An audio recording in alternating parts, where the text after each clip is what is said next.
Moi, j'ai vécu dans un milieu familial très violent, extrêmement violent. Je découvre que finalement, c'était pas des relations sexuelles, mais que j'avais été violé entre l'âge de 8 ans et 11 ans. J'étais convaincu d'avoir été consentant en fait à ces relations-là. Personne n'a rien dit. C'est-à-dire que même à l'école, ça prêtait à plaisanterie. Et je suis convaincu que la violence de mon père, ça a été le déterminant en fait pour être la proie d'un prêtre pédocriminel, et même après que mes deux cousins en fait me violent. Je pense qu'aujourd'hui, je suis en résistance contre les violences faites aux enfants.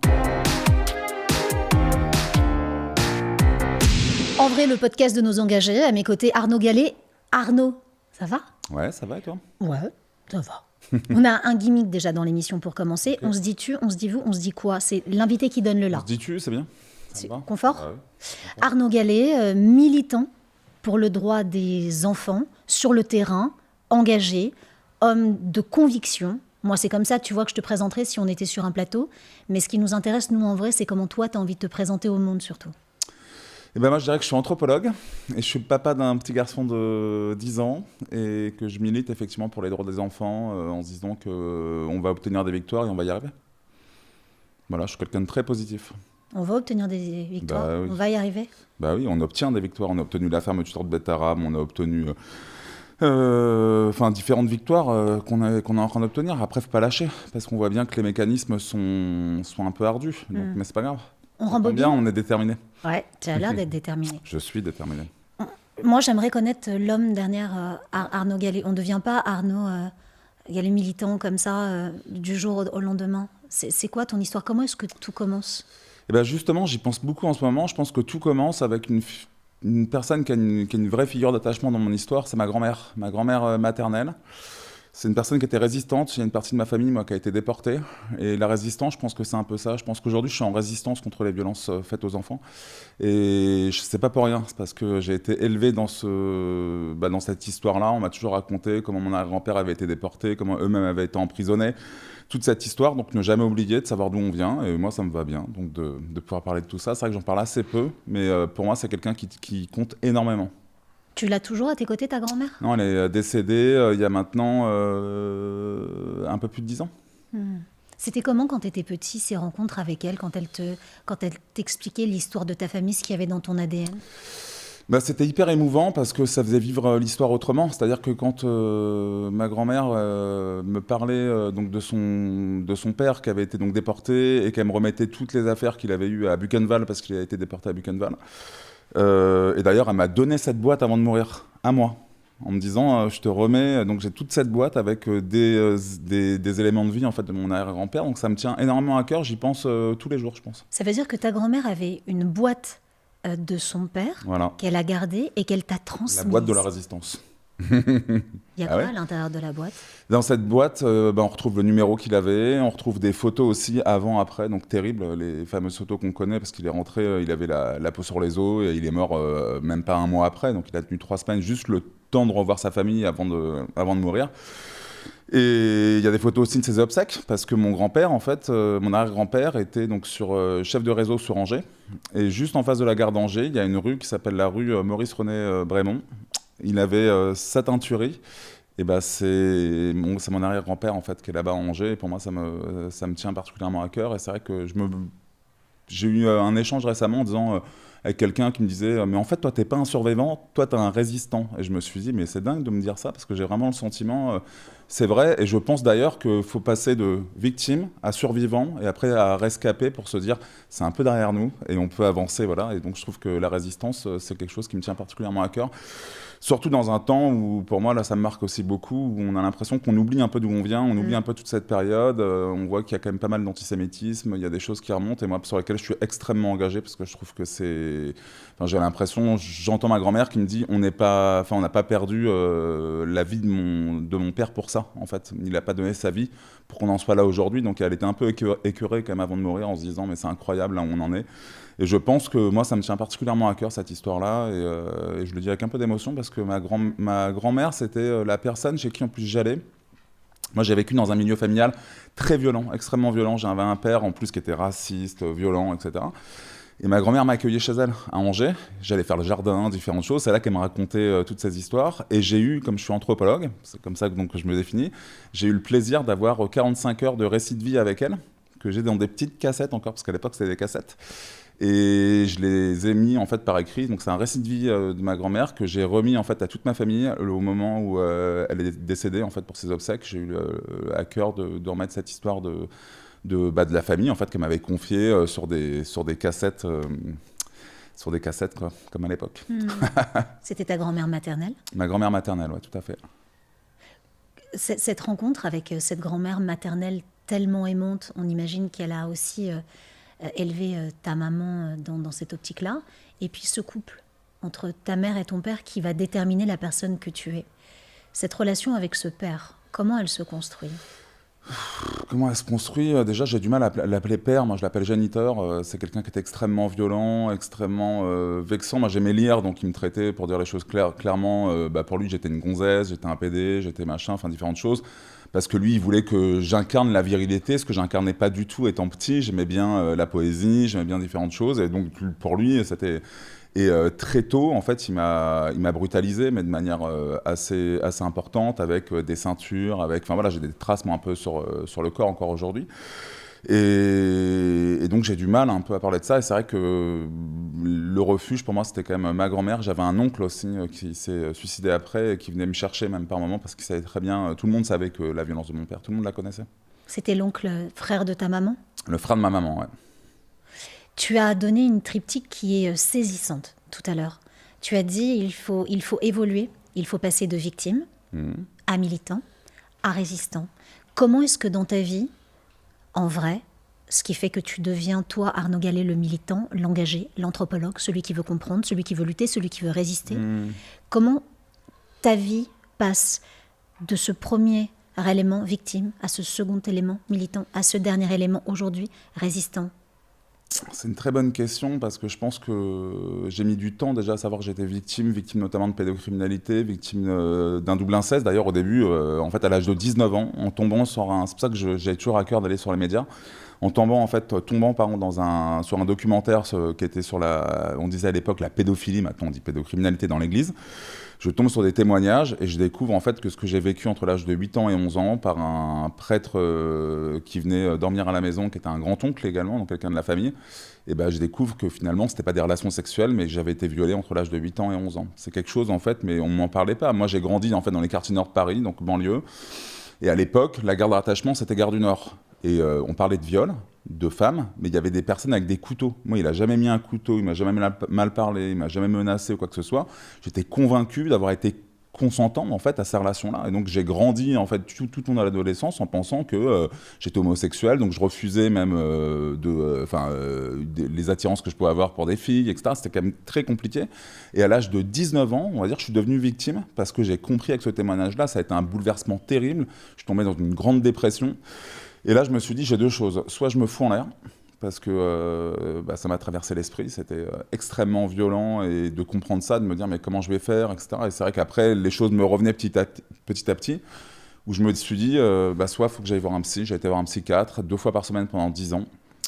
Et je pense que de là, je suis passé de victime à survivant dans l'idée de me dire, on n'est pas que victime, on peut aussi survivre. Je suis donc devenu anthropologue, il m'a accompagné, machin. Bon, ça a été des moments compliqués.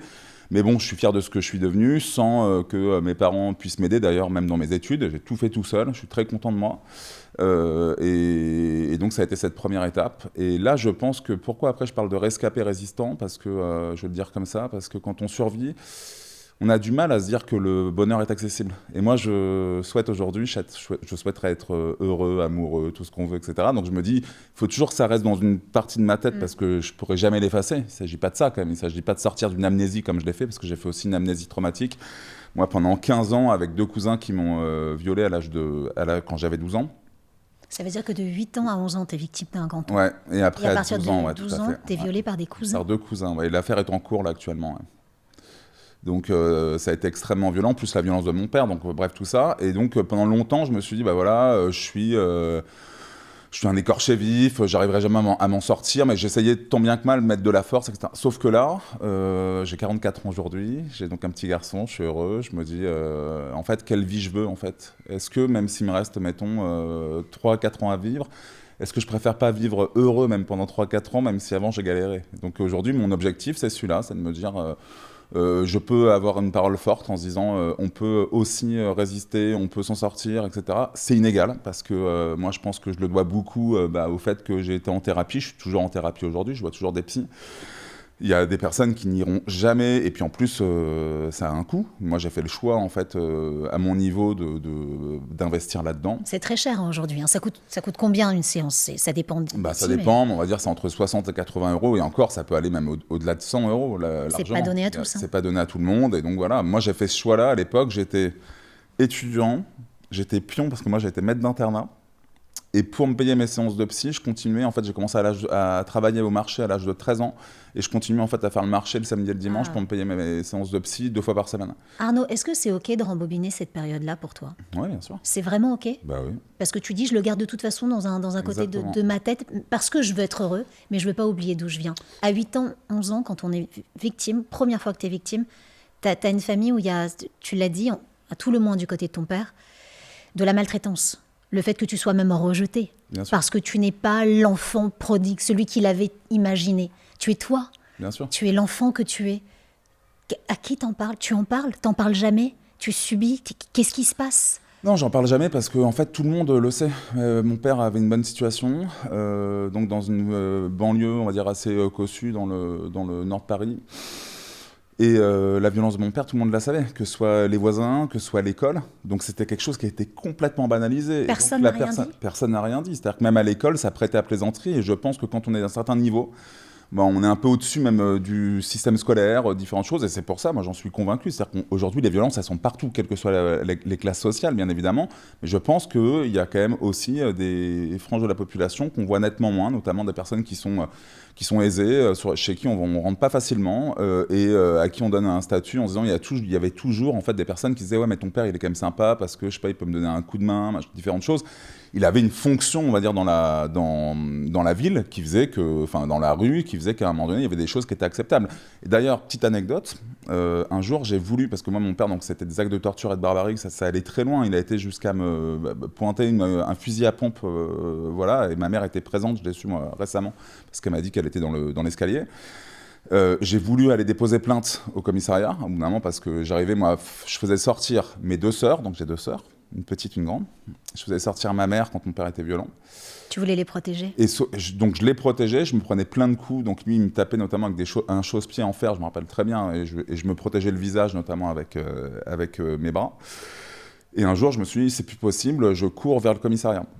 Et là, il y a un voisin qui m'arrête, qui était le voisin d'en face, qui me dit « Non, tu peux pas faire ça, tu comprends, ça peut être compliqué. Bon, ton père, il a des défauts, mais quand même, c'est quelqu'un de bien. Quand on part en vacances, c'est aussi quelqu'un qui vient nous garder les chats, etc. » Donc la violence, en fait, systématiquement, et c'est pour ça que moi j'en parle encore aujourd'hui, j'ai pas de problème à en parler parce que je livre ce que j'appellerais moi un savoir expérientiel. Mon histoire, malheureusement, elle est banale au sens, elle est terrible, mais elle est banale au sens, quand on regarde bien, dans ce pays, il y a un enfant qui meurt tous les 5 jours sous les coups de ses parents, il y a 160 000 enfants qui sont victimes chaque année de violences sexuelles, ça fait un enfant toutes les 3 minutes.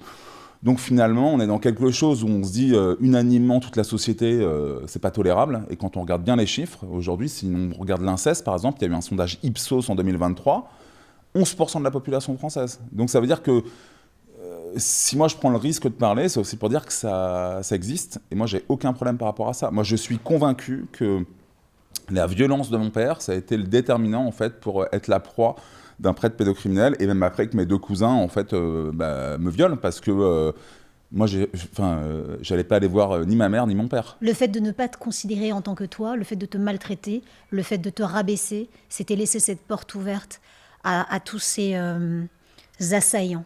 Bien sûr. Moi, je suis convaincu, c'est pour ça que moi, dans mon histoire et aujourd'hui dans mon combat, dans la lutte, je parle de continuum de violence. Il n'y a pas de petite violence, il n'y a pas de hiérarchie dans les violences. À partir du moment où on ne respecte pas en fait un enfant, à partir du moment où on peut avoir, un enfant peut être victime de brimades, de ce qu'on appelle des violences éducatives ordinaires, des humiliations, différentes choses, à partir de ce moment-là, on prend le risque que l'enfant soit victime d'autre chose et qu'il ne puisse pas parler. Arnaud, quand est-ce qu'elle a vrillé, notre société? Tu as dit quelque chose de fondamental à l'instant. Tu nous as donné des chiffres déjà qui, moi, me font vraiment froid dans le dos.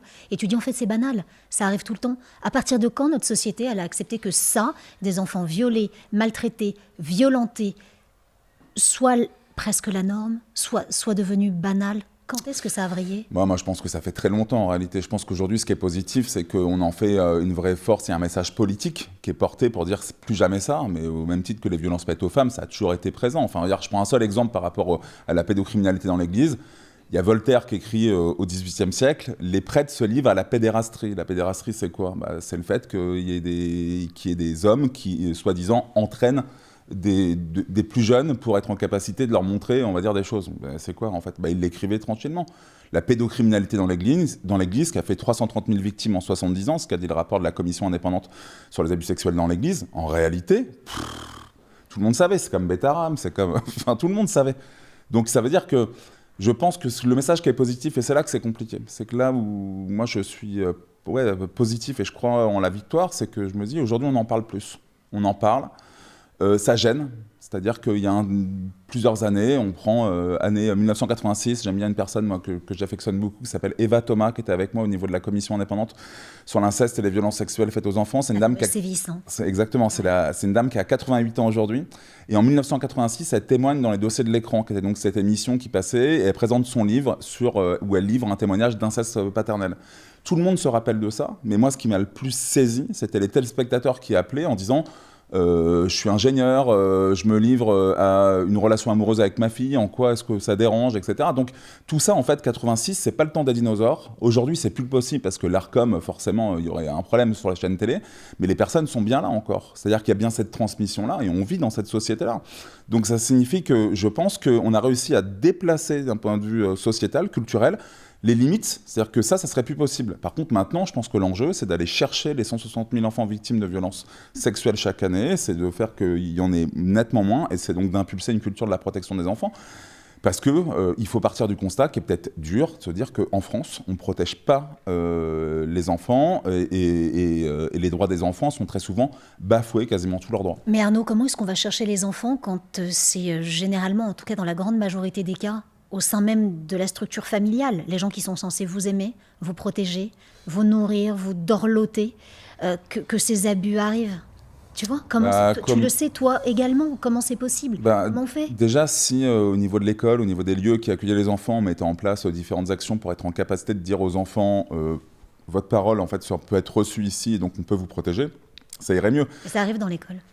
Le scandale de Betaram, le scandale du périscolaire, tous ces scandales. Mais moi, je pense que là où c'est un mal pour un bien, je vais le dire de cette manière-là, parce que bien sûr, c'est horrible ce qui se passe dans le périscolaire, Betaram, etc. Mais en réalité, si on veut bien comprendre les choses, on doit faire en fait aujourd'hui une forme de réparation collective. Se dire que ce système-là, Betaram, moi j'ai été dans les Pyrénées. Dans les Pyrénées, tout le monde savait ce qui se passait à Betaram. Moi, j'ai rencontré des personnes qui avaient l'oreille arrachée quand même en disant tu vois ça là ce que j'ai avec une trace, et c'est un prêtre qui m'a arraché, mais il lui a réellement arraché l'oreille quoi. Mais c'était même l'expression. Attention, si t'es pas sage, je t'envoie à Betaram. Exactement. Donc je pense qu'il faut qu'on aille nettement plus loin. C'est-à-dire qu'aujourd'hui, là où ça ne va pas assez loin, c'est qu'on est dans quelque chose où on se dit « Ok, c'est plus possible », mais toujours sur les violences sexuelles ou sur les violences de manière générale, on a l'impression que c'était le temps passé. Le périscolaire nous démontre que, un, c'est pas le temps passé, c'est bien maintenant, et deux, ça se passe même dans la capitale, quand même, ce qui est quand même assez incroyable. Donc c'est de se dire que des personnes qui sont civilisées, pour dire des choses comme ça, ça se passe chez elles. Bien sûr, ça se passe partout, et ça se passe qui plus est à Paris. Pourquoi ? Parce qu'à Paris, en fait, on est tous en fait, dans nos appartements, et donc ça veut dire que ça recrée en fait, une forme de huis clos, et il y a ce message-là, on le voit bien d'ailleurs sur les violences faites aux femmes notamment, combien de situations où les personnes disaient « oui, on a entendu du bruit, on n'a rien fait, etc. » Enfin, c'est toujours la même histoire qu'on nous raconte. Donc, je pense qu'aujourd'hui, on peut être en capacité d'agir. Et puis, pour revenir sur le périscolaire, pour bien me faire comprendre, c'est que si aujourd'hui on luttait réellement contre les violences faites aux enfants, y compris donc au niveau de l'école, si on mettait en place pour moi une obligation de résultat dans tous les lieux qui accueillent les enfants en matière de sécurité des enfants, mais en réalité on serait en capacité d'envoyer un message protecteur aux enfants et donc possiblement les enfants victimes d'inceste, de violences quelconques au sein de leur famille pourraient parler puisque finalement on dirait normal, pas normal. Aujourd'hui on préfère tourner la tête.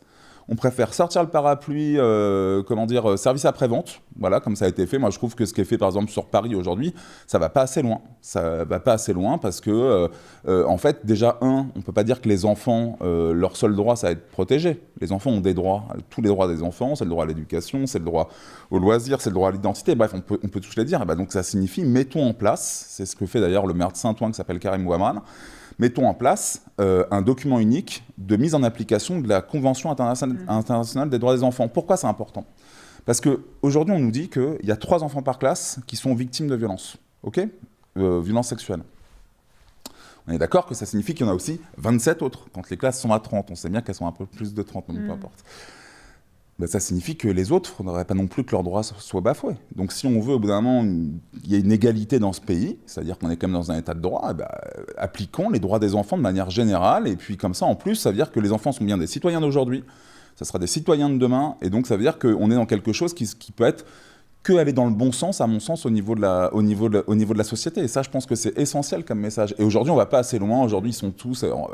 Enfin, je m'arrête un peu là-dessus, mais Paris, qu'est-ce qu'ils ont fait? Ils ont sorti un plan. Alors en France, quand on a un problème, on fait soit une commission, soit un plan. Ça, on le sait, il y a toujours un plan, il y a toujours le parapluie plan qui sort à un moment donné.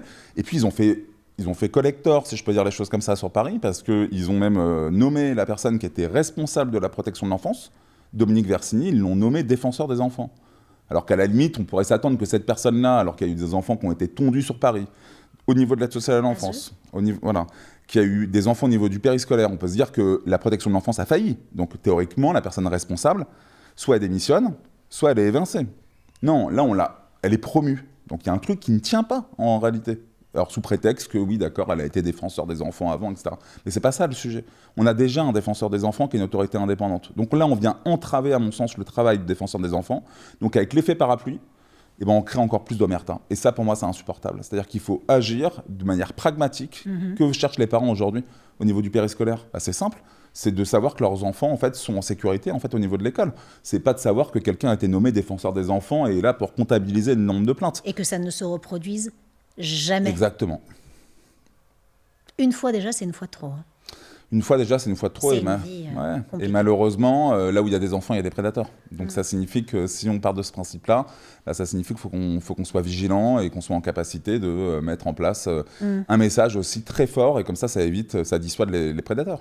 Arnaud, le premier engagement que tu prends, le jour où tu cours, que tu sors de chez soi, que tu vas demander de l'aide, ça c'est ton premier engagement. Après, qu'est-ce qui se passe dans ta vie?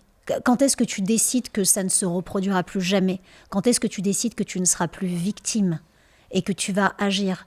On imagine cet engagement personnel, ce cheminement. C'est pas facile quand il n'y a personne pour t'aider. C'est une bonne question. Je pense que ce choix-là, je l'ai fait assez tôt, mais je l'ai encore plus concrétisé. Quand je suis parti de chez mes parents, j'avais 18 ans et demi, je pense, quelque chose comme ça, 18 ans et demi, 19 ans, un truc assez jeune. Et je me suis dit, et j'ai été vivre dans des quartiers populaires sur Cergy-Pontoise, où il y avait les loyers les plus bas. J'ai été à Cergy-Pontoise dans un lieu qui s'appelle la Tour Bleue. C'était ce qu'on appelait à l'époque la Tour des jeunes mariés, et c'est devenu petit à petit la Tour des suicidés, tellement que c'est assez lugubre, pour dire des choses comme ça. Et les loyers étaient pas chers, et j'étais pion, moi, à l'époque, donc j'étais au SMIC, et j'avais qu'une seule envie, c'était de réussir ma vie. Et donc je m'étais fixé, faut que je devienne anthropologue. J'ai fait en plus des études en linguistique, différentes choses. Et je pense que ce départ de la maison familiale, il a été essentiel, puisque ça a rompu directement avec la violence que je pouvais subir encore de mon père, ne serait-ce que le fait qu'il soit là, avec tout ce que ça renvoie, avec des disputes au quotidien, même s'il n'y avait plus de coups à un moment donné. Moi, je pense que tout ça, il fallait absolument que je sois en capacité de partir. Après, ça a été compliqué, puisque faut se construire. C'est vrai que quand on se construit et qu'on n'a pas eu forcément les bons modèles, ça veut dire qu'il faut apprendre aussi à se connaître, il faut apprendre aussi à se dire tiens, qu'est-ce qui est normal, pas normal. Et ça, je pense qu'il faut du temps. Encore aujourd'hui, je pense que j'apprends beaucoup des personnes qui sont autour de moi. Je ne perds jamais une miette de la manière dont les choses se passent. Comment on apprend l'amour, la bienveillance, le respect, le don de soi, et comment est-ce qu'on apprend à dire non, ça n'est pas normal?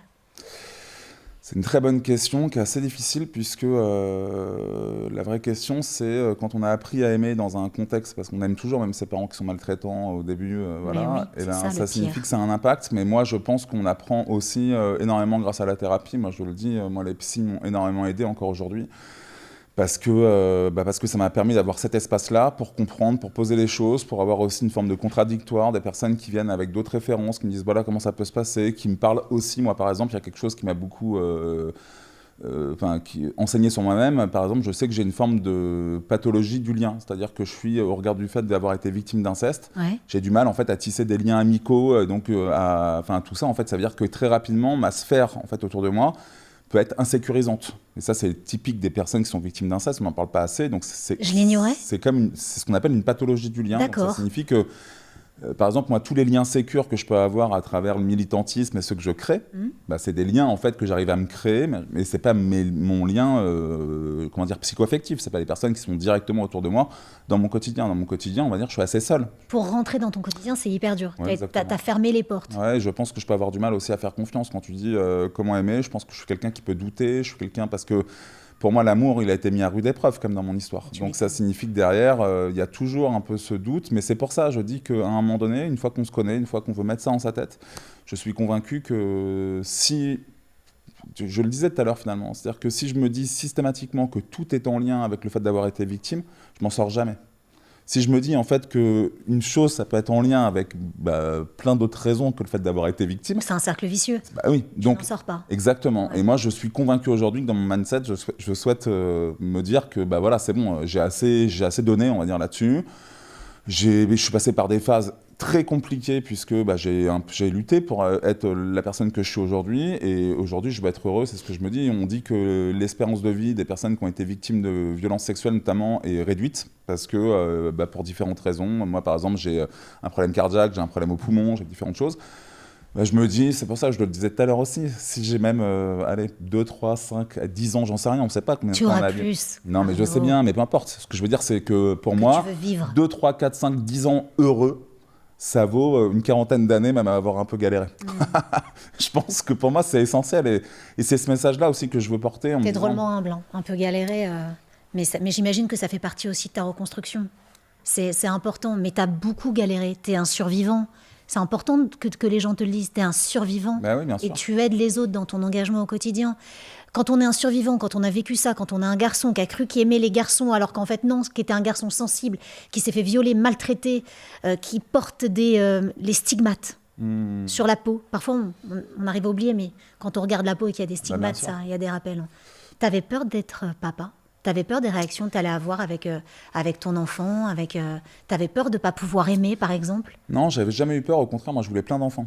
Je me suis toujours dit, pour moi, c'est la vie, quoi, en fait. Et par contre, ce que je sais, après, je pense comme tous les parents, mais moi, je m'en fiche des autres parents, donc je parle de moi. Je sais que cette rencontre avec mon fils, quand il est né, j'ai toujours ça qui me marque, c'est-à-dire que quand la sage-femme, mon fils, évidemment, pleurait à la maternité, elle me le remet dans les bras et s'arrête de pleurer. Je me rappelle que ce moment-là, je me suis dit, quelque part, ça m'oblige, c'est-à-dire qu'il y a quelque chose qui se passe. Je travaillais à l'époque à SOS Village d'enfants, donc j'ai toujours eu plein d'enfants, on va dire, autour de moi. J'étais directeur d'un village d'enfants.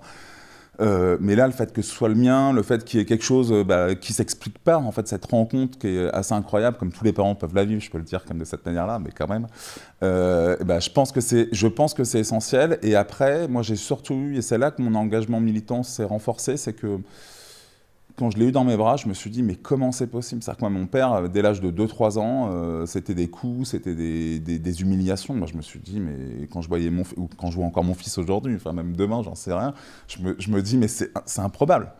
C'est-à-dire que moi, j'ai jamais eu peur parce que je sais que la violence, je l'ai toujours rejetée. J'ai toujours affronté mon père, par exemple, pour protéger mes sœurs, ma mère, au risque d'avoir des coups, au risque de rester avec lui, différentes choses. Donc j'ai jamais eu... En plus, au bout d'un moment, en fait, la violence, on s'y habitue. C'est-à-dire que moi, je ressentais pas la douleur. Moi, j'avais des fois... Tu ne ressentais pas la douleur ? Ah non. Moi, je me rappelle, j'étais même des fois en sang complètement. Enfin là, j'ai une trace notamment sur le bras.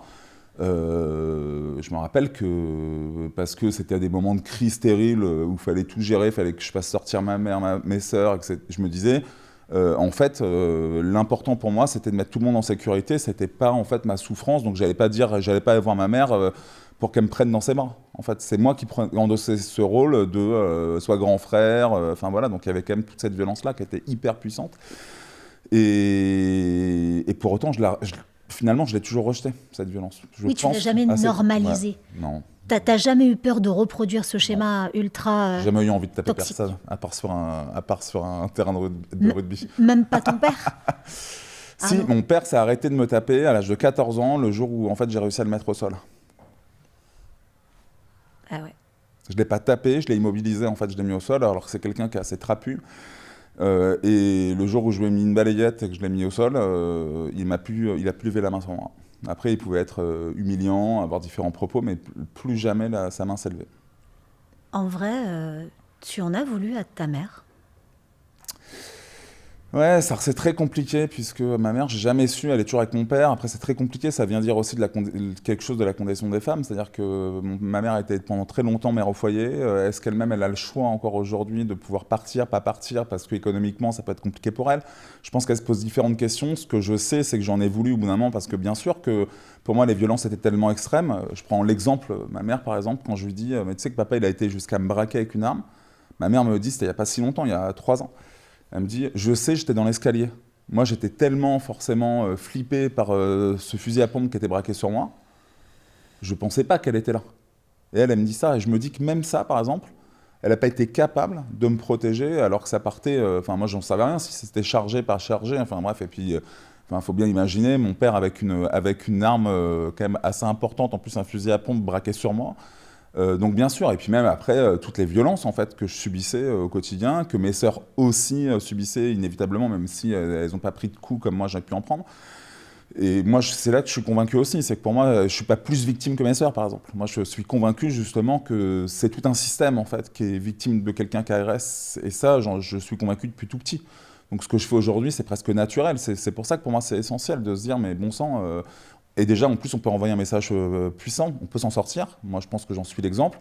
Après, là où c'est pas normal, c'est que sortir de ces violences, ça veut dire qu'il faut puiser en fait dans ses ressources. Moi, j'ai certaines ressources que d'autres n'ont pas, etc. Donc c'est là que c'est là que moi je souhaite que le message soit politique. On est dans un état de droit. Toi, ça revient à la résistance et la question des valeurs. C'est-à-dire que ma grand-mère, elle s'est bien là-dessus qu'elle s'est battue en se disant qu'au moment où il y avait la Seconde Guerre mondiale, il y a plein de Français qui n'ont pas été résistants, on le sait bien. Bon, eux, ils ont fait le choix en fait de rentrer dans la résistance. Ils ont fait le choix aussi, au bout d'un moment. Mon arrière-grand-père a fait le choix de donner son identité au régime nazi pour pas donner d'autres identités et donc d'être torturé à Buchenwald et bien d'autres. C'est un choix pourquoi c'est pas qu'un choix personnel, c'est un choix pour la République. C'est-à-dire que si on veut vivre dans une belle République, ça veut dire que l'engagement, il tient pas que au niveau des politiques. On aime bien dire, tiens, le politique, mais en fait, on est tous en fait dans le politique. C'est-à-dire toutes et tous. Tout est politique. Je pense que les citoyennes, les citoyens ont cette capacité, doivent avoir cette capacité au bout d'un moment de s'indigner, de se dire on peut agir sur certaines choses et tourner la tête, c'est le plus mauvais réflexe en fait qu'il y a à faire. Honorer la boîte de ton grand-père.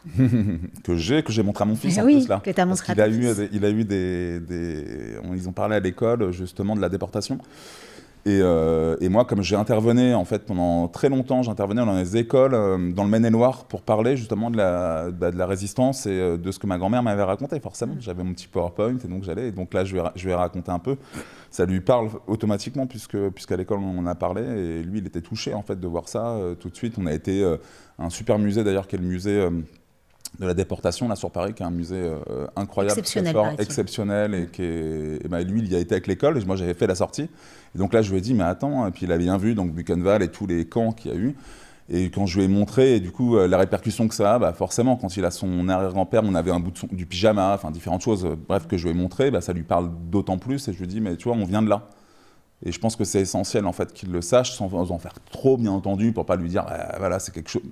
Mais lui renvoyer quand même, c'est pas n'importe quoi. Et je pense que c'est des valeurs en fait qu'on doit avoir en commun. Et c'est pour ça que c'est compliqué comme cette question, à mon sens, moi, de la famille, parce que je suis dans le rejet, par exemple, de toute la dimension, on va dire, paternelle. Et de l'autre côté, j'ai réussi à me tenir avec cette figure charismatique qui était ma grand-mère et qui m'a transmis en fait énormément de choses. Alors qu'elle n'était pas en plus quelqu'un qui était très démonstrative au niveau de l'amour, mais qui était quelqu'un en fait de très engagé, déterminé, et quand elle savait recevoir.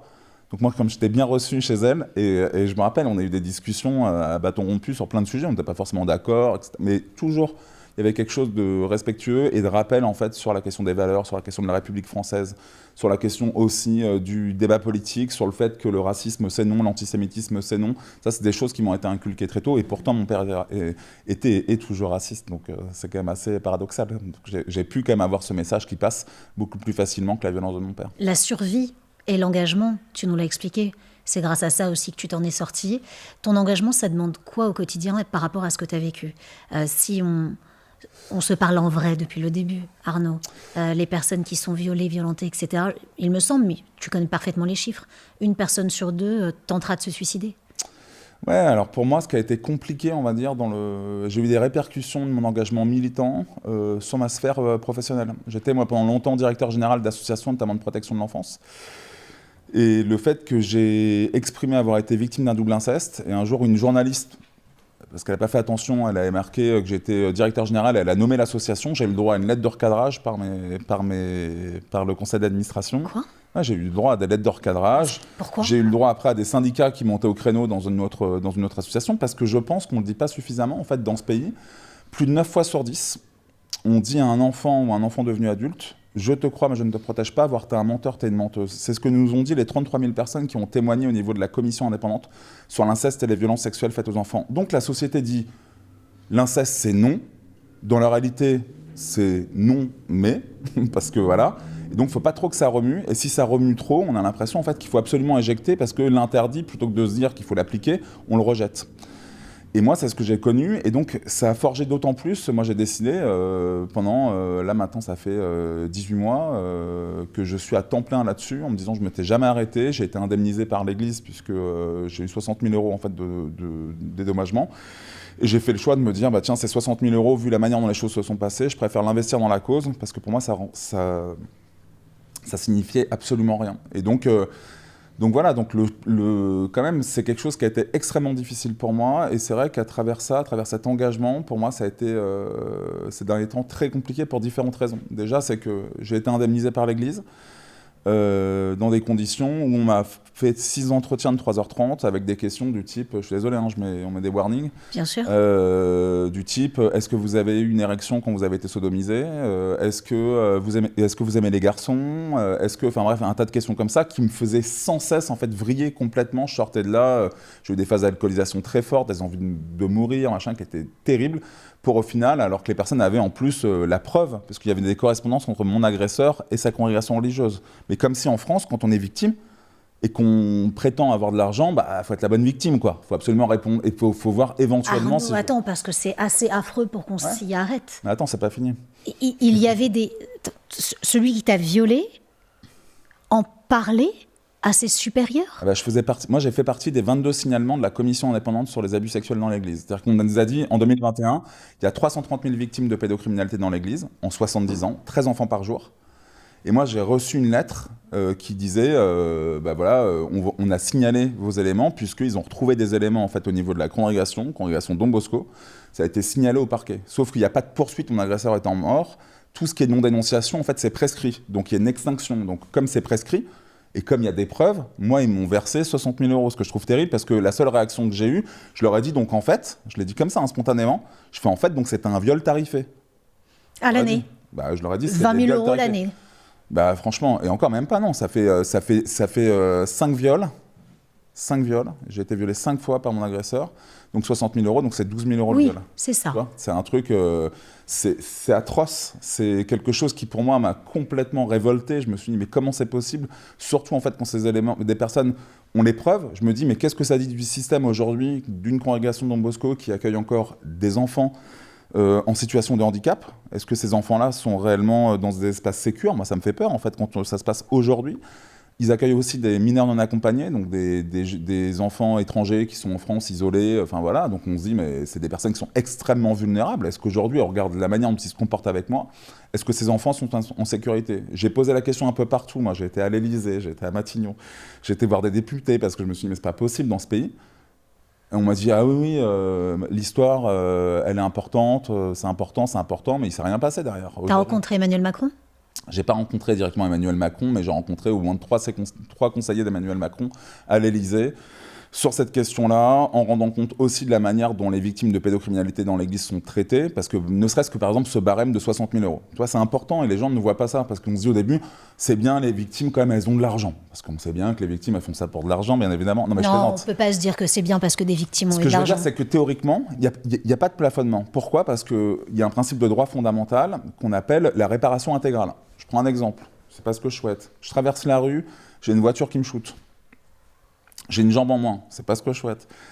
Que va dire la justice ? Elle va dire, je gagne tant, donc la jambe en moins, c'est tant, donc il pourra plus aller chercher son fils, c'est tant, donc je sais pas, je peux plus faire de tennis, c'est tant, je peux plus machin, bref, tout ce qu'on veut, etc. Donc on va chiffrer l'intégralité d'un préjudice, mais qui n'est pas plafonné. Avec l'Église, ils ont plafonné à 60 000 €. faut savoir qu'en Belgique, par exemple, les Belges, c'est pas l'Église qui a fait ça, comment dire, ce sont les représentants de la Chambre. Et les Belges, en fait, ont dit au bout d'un moment à l'Église, mettez en place un barème. L'Église avait considéré que c'était 3 600 € le viol. C'est pas une blague. Hein.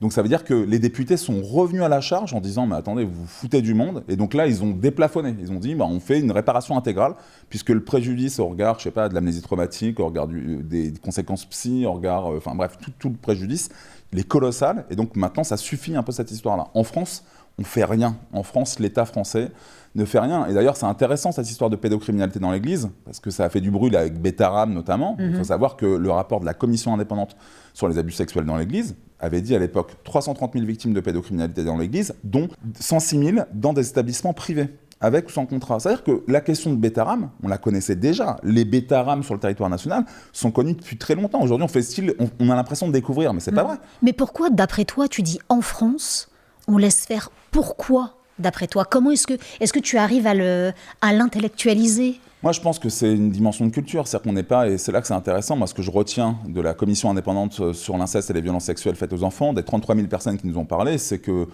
seuls 8% d'entre elles ont dit avoir bénéficié d'un soutien social positif. C'est-à-dire qu'uniquement dans 8% des situations, on a dit à un enfant ou à un enfant devenu adulte, je te crois, je te protège. Donc dans 92% des situations, on a dit soit très souvent, je te crois mais je ne te protège pas, parce que tu comprends, c'est la famille, ou parce que c'était peut-être un jeu, ou parce que pour les filles, tu l'as peut-être cherché, bien évidemment. C'est toi qui t'es mis sur les genoux d'eux, ou tu as cherché, regarde comment tu t'habillais. Voire, on a dit à un enfant ou un enfant devenu adulte, t'es un menteur, t'es une menteuse. Comme si on pouvait inventer des choses comme ça. Donc ça veut dire que culturellement, d'un point de vue anthropologique, et c'est là que ça m'intéresse, ça se passe partout, on n'est pas capable de protéger. Et ça, ce message-là, il est insupportable à dire. C'est plus simple de dire « libérez votre parole, oh, c'est super, vous êtes courageux », etc. Mais en réalité, quand on le fait, on prend un risque qui est monumental. Donc c'est de l'hypocrisie? Je ne sais pas si c'est de l'hypocrisie, je pense que c'est plus complexe. C'est-à-dire que c'est une dimension culturelle qui se retrouve partout, qui se retrouve chez les politiques, mais qui se retrouve aussi dans toute la société, et qui fait qu'à un moment donné, on réagit mal, en fait. On ne sait pas comment faire. Et c'est bien pour ça que, un peu comme l'a fait François Mitterrand avec la peine de mort, ou d'autres personnes qui ont pris des décisions radicales, il faut prendre aujourd'hui une décision radicale qui va enclencher une vraie culture de la protection. Tant que ça ne sera pas fait, tant qu'on sera sous l'effet parapluie, comme je dis, avec service après-vente, on essaye un peu de se rattacher, puis les victimes, on leur file un peu d'argent parce que, soi-disant, elles cherchent que ça, il n'y a rien qui avance. Parce qu'on a toujours l'impression que c'est du temps ancien, et donc on ne veut pas voir ce qui se passe maintenant ni dans l'avenir. Arnaud, tout à l'heure, quand tu m'expliques cet interrogatoire lunaire que tu as avec cette congrégation de l'Église, pour savoir à quel degré d'envie l'enfant que tu étais a accepté le viol qu'il a subi. Jamais les garçons, éventuellement. Tu m'as dit, attends, il y a pire. Qu'est-ce qui peut être pire? Alors déjà, au niveau de la réparation, il faut savoir que moi, ça s'est fini. Ils m'ont laissé, au niveau de la commission indépendante sur les abus sexuels, la commission, par exemple, c'est la CRR, la commission reconnaissance et réparation, ils m'ont laissé seul dans la congrégation religieuse pour avoir l'indemnisation. Et là, on m'a fait rencontrer quand même l'intendant qui me disait, vous comprenez, 60 000 € c'est beaucoup, ça vient de nos salaires, parce que moi, il fallait presque que je pleure, tu comprends ça? Et donc, ils m'ont fait 3 virements de 20 000 € sur 6 mois. Donc, parce qu'ils m'ont dit, ouais, vous comprenez, nous, ça représente un effort pour nous au niveau de notre trésorerie. Enfin, dire ça à une victime qui, en plus, moi, je leur ai dit, à un moment donné, vous avez qu'une seule chance, c'est que je sois non-violent, quoi. En réalité, une personne violente peut mal réagir. Moi, j'ai tout pris, en fait, dans la tronche, tout seul, parce que je voulais que ça se termine, voilà. Et moi, qu'est-ce qui est pire aujourd'hui? Mais ce qui est pire, c'est la justice. Je vais te raconter un truc. Donc moi, les viols ont été signalés, l'ensemble des viols, y compris donc ceux que j'ai subis par mes cousins, ils ont été signalés en 2018. En 2018, j'ai déposé plainte en 2000... Le Covid, c'était 2020 ou 2021? 2020. 2020, ouais, d'accord. 2020, je vais déposer plainte, donc je suis appelé, début de Covid, je me rappelle, numéro inconnu. À l'époque, en plus, j'avais ouvert une ligne, il y avait plein de lignes de lutte contre les violences faites aux enfants, et moi, j'avais ouvert une ligne, et c'est moi qui répondais. Donc moi, je pensais que c'était bêtement... Non, pas du tout, là, c'était la police, brigade des mineurs, machin, tout le truc. Bref, j'ai été auditionné. Alors là, pour le coup, j'ai été auditionné par une brigadière, je ne vais pas donner son nom là, mais qui est exceptionnelle. J'ai encore envoyé un mail récemment. Franchement, j'ai su ce que ça voulait dire déposer plainte grâce à elle. C'est-à-dire qu'elle a été d'une humanité sans nom. J'ai eu son collègue, parce que malheureusement, l'exiguïté des locaux fait que son collègue était juste à côté, un peu comme dans un film. On se dit, mais c'est pas possible, mais voilà. lui qui va à la photocopieuse, qui en entendant quand même ce que je dis, me met la main sur l'épaule. Tu vois, juste l'humanité, quoi, tout simplement telle qu'elle est, telle qu'on en a besoin. On n'a pas besoin de plus en réalité. La bienveillance, je te crois. Exactement. Et ça, déjà, ça a été très fort. Donc moi, au début, je me suis dit, j'étais hyper enjoué. Je me dis, ouais. Puis en plus, il me disait, là, si c'est pas poursuivi, machin. Donc moi, je me suis dit, allez, on y va, on dépose plainte. Donc il y a eu le dépôt de plainte. C'est revenu au niveau du procureur de la République, parce que c'est comme ça que ça se passe. Le procureur de la République a nommé un juge d'instruction, et là, ça a été du grand n'importe quoi. J'ai été appelé après, il y a eu une commission rogatoire. On a l'impression de partir sur une série télé, là, celle qu'on regarde. Commission rogatoire, déjà moi le nom, c'est simple, je me rappellerai toute ma vie. J'étais à Créteil, j'allais bosser. J'arrive sur un parking assez sombre. Je fais pas de mauvaise pub pour Créteil, mais malheureusement c'était comme ça. Puis en plus il pleuvait ce jour-là. Et là, pareil, j'ai un flic au bout du fil qui me dit Monsieur Gallet, voilà, c'est pour vous dire, il y a une commission rogatoire, mais le problème c'est qu'on n'a pas reçu votre plainte. Je fais quoi? On n'a pas reçu votre plainte. Et le truc est parti dans tous les sens. Oui, la justice, le parquet a oublié de nous transmettre la plainte. Est-ce que vous pouvez nous la transmettre? Et est-ce que vous pouvez me transmettre le nom et les numéros de téléphone de toutes les personnes que je dois appeler? Donc je me suis dit que lui, il était sûrement bien intentionné pour faire son boulot. Moi, en tant que victime, j'étais dans un truc, j'étais en PLS, comme on dit sur le parking, j'étais dans un truc, je fais, moi j'ai un avocat, il va vous donner tout ça. Incroyable. Donc, attends, c'est pas fini. Donc ça continue, commission rogatoire, ça repart au juge d'instruction, le juge d'instruction, donc bref, l'instruction se finit quand même petit à petit. Je vais voir une experte pour être expertisée au niveau psy, ce qui est normal. Et là, l'experte, pareil, me pose des questions. Est-ce que j'aime les garçons? Voilà. Est-ce que j'ai ressenti du plaisir? Parce que c'est possible de ressentir du plaisir. Des trucs comme ça. Enfin, des trucs, mais lunaires. France 2025, quand même. On se dit, mais c'est quoi ce truc? Donc, c'était hyper violent pour moi. J'étais tout seul. C'était au mois d'août. Je me rappelle que la convocation m'a été envoyée quand même. Juste pour la petite histoire, l'anecdote. Je crois que c'est un 3 ou 4 août, un truc comme ça. J'étais en Espagne. Je devais déposer mon fils du côté de Valence. Et on me dit, dans une semaine, vous devez être pour l'audition. Moi, je me dis, mais c'est pas possible. Je peux pas être expertisé. Mon avocat était pas là parce qu'il était en vacances. C'est les vacances judiciaires. Je sais pas les mots, je suis désolée. Du coup, je vais sur Google, j'arrive à trouver parce que j'étais tellement dans un état de sidération absolue. Puis j'étais paniqué, quoi. J'étais hyper angoissé. J'arrive à tomber sur cette personne-là, l'experte, mais à son domicile. Je lui dis, madame, mais vous inquiétez pas. Vous inquiétez pas, je reçois une convocation au mois d'août. On me demande, j'ai pas envie, moi, de dire que je me défile devant une expertise. Donc elle me redonne un rendez-vous, donc ok, quand je reviens. Et là, ça a duré 3h30, ça a été très très dur. Bon, mais elle reconnaissait quand même, non, parce que moi je me suis emporté en plus pendant l'expertise, et je lui dis, madame, mais vous croyez pourquoi je suis là en fait? Vous croyez que je suis là parce que j'ai pris du plaisir, parce que machin, vous vous rendez compte les questions? À 8 ans, 10 ans, 11 ans, 12 ans, ouais. De se faire violer. Ouais, exactement. Ouais. Plaisir, même voilà, avec mes cousins, est-ce que j'aime les hommes, machin, enfin des trucs complètement dingues. L'expertise, quand même, est plutôt bien parce que je pense qu'elle a eu un électrochoc quand je me suis énervé. Je me suis énervé, quoi, pendant ce truc-là, parce que je me suis dit, mais en fait, au bout d'un moment, je m'en fous, en fait. C'est quoi ce truc? C'est quoi cette mascarade? Enfin, je peux pas non plus supporter ce truc-là. Mais j'étais seul, en plus, au mois d'août. Enfin, je dis pas le truc, le petit Arnaud était tout seul, etc. Je suis pas Calimero, mais bon, c'était quand même assez dur, je me rappelle, parce que c'était les vacances. Mon fils était forcément en vacances avec sa maman, machin, enfin bref. Et puis, le temps passe. Ça arrive, en fait, au procureur de la République. Le parquet, comme on dit. Et là, le parquet fait une ordonnance de non-lieu. Ordonnance de non-lieu, enfin, un réquisitoire, pardon, de non-lieu. Pourquoi? Parce qu'il dit, en fait, que ce sont des faux souvenirs pour tout le monde. C'est-à-dire que moi, en fait, c'est des faux souvenirs. Là, ça se passe là, en 2025.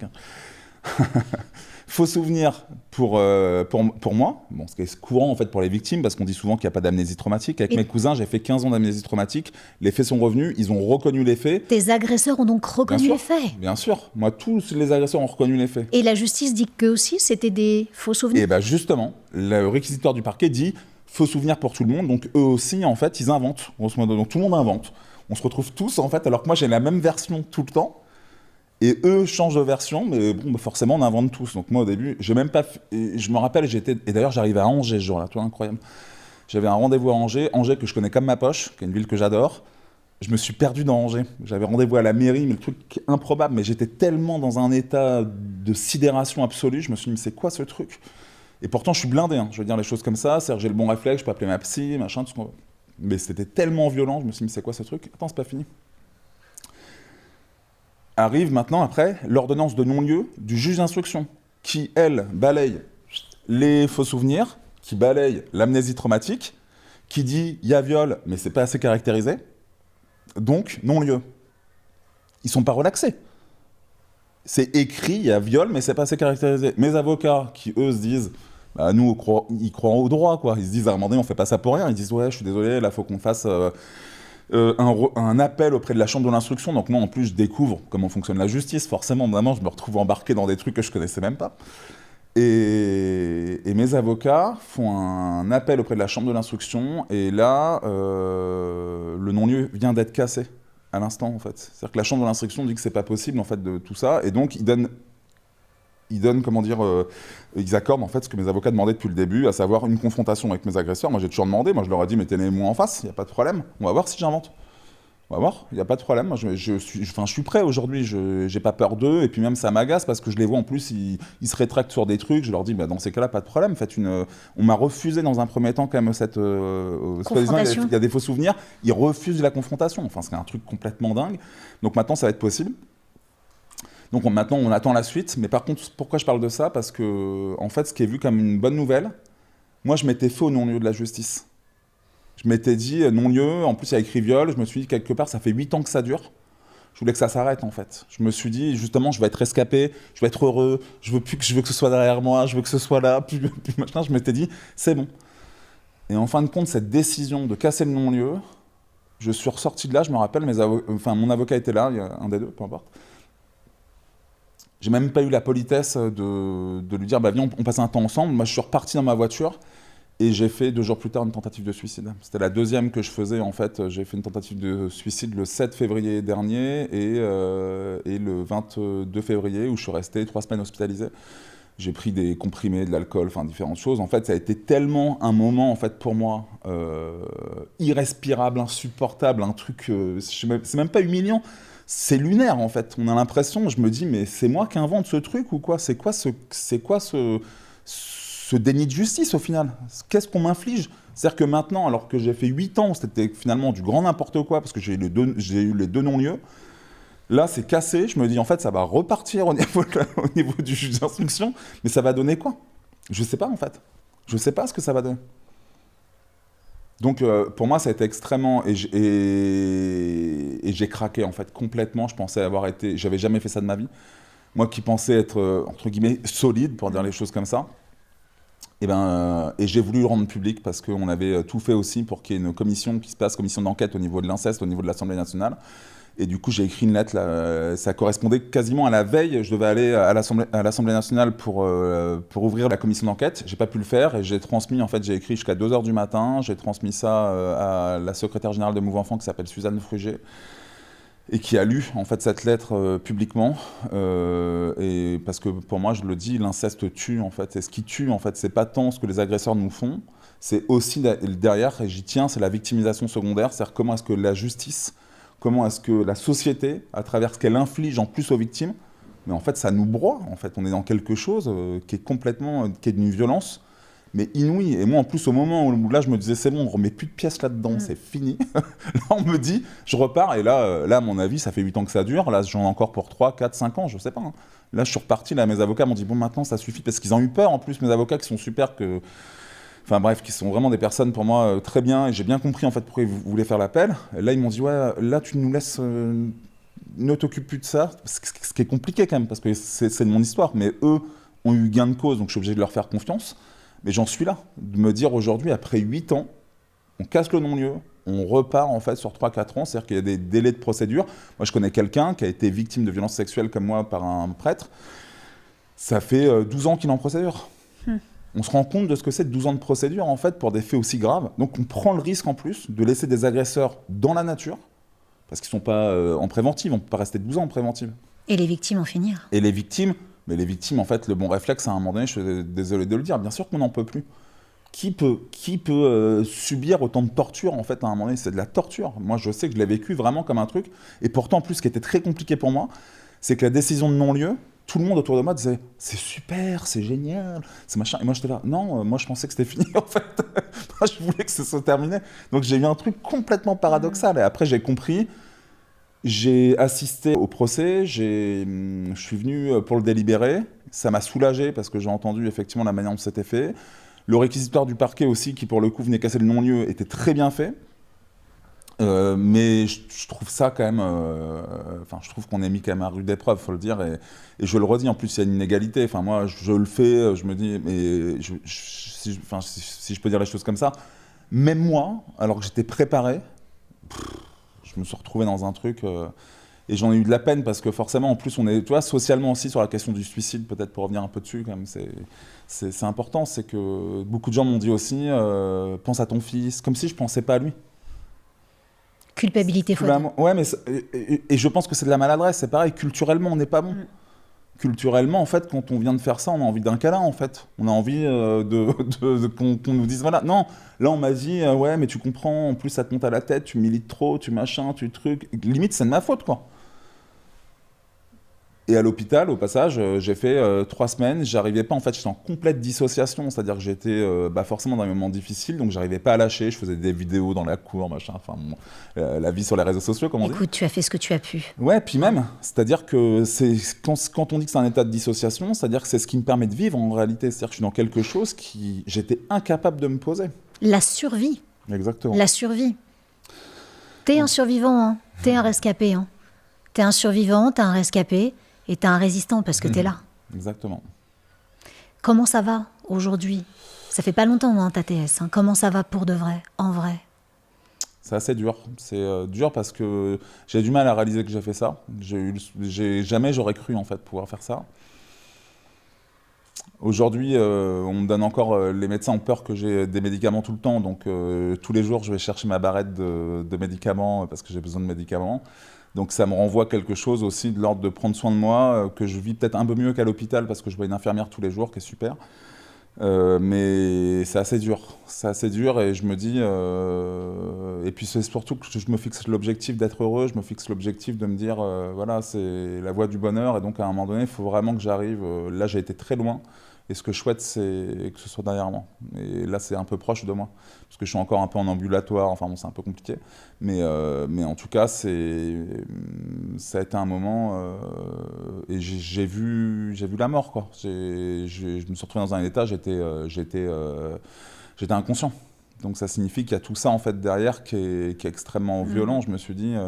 Enfin, voilà, je me suis retrouvé dans un état quand même extrêmement difficile. Et c'est vrai que là où j'en parle, et tu le disais à juste titre, c'est-à-dire qu'on a une personne sur 2 qui fera une tentative de suicide quand elle a été victime de violences sexuelles. Bon, ça, on n'en parle pas assez. Quand on voit un peu ces chiffres-là, 40% des personnes qui ont une ou plusieurs addictions, on a 40% des femmes qui ont des troubles gynéco. Enfin bref, on pourrait multiplier en fait les troubles à la santé publique qui sont caractérisés et qui sont majeurs. Ce qu'on avait chiffré au niveau de la Civis à 9,7 milliards.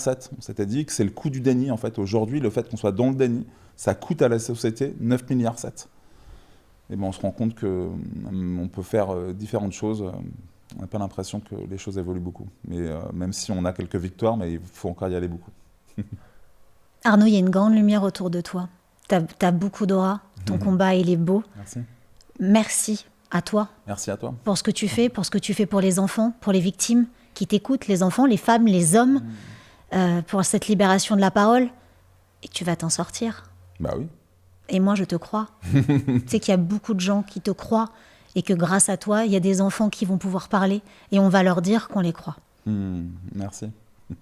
Qu'est-ce que tu voudrais dire à la personne qui sera probablement à ta place la prochaine fois? Quelle question est-ce que tu aimerais lui poser? C'est OK que j'immortalise ce moment? Oui, bien sûr. Parce que moi, j'ai été drôlement honorée de te recevoir aujourd'hui. C'est gentil. Et c'est moi qui te remercie. Qu'est-ce que tu voudrais dire à la prochaine personne, ce que j'aimerais dire, c'est de savoir dire comment elle va, en fait, tout simplement, de savoir comment elle va dans sa vie aujourd'hui. Et c'est vrai qu'on se le dit jamais assez. On est dans quelque chose, c'est dans des apparences. Je pense qu'on a parlé un peu vrai ici, donc c'était plutôt bien. Je pense qu'on a parlé beaucoup vrai. Exactement. Ça demande beaucoup d'ailleurs d'être vrai. Merci beaucoup Arnaud. Merci à toi. Merci pour ta confiance et merci pour ton combat.